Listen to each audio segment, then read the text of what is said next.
Kasulid mga kamami, good morning. Ayan, magluluto tayo ng isang gulay lang. Ayan, isang gulay, malapit na siyang maluluto.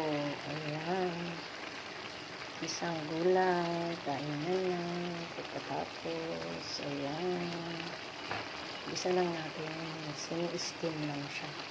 Tapos mga kasulid, ayan, meron na tayong hotdog. Ayan. Ayan. Kuluin lang natin siya.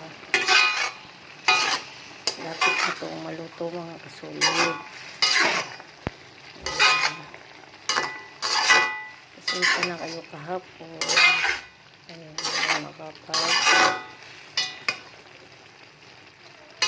hawak ng aking cellphone.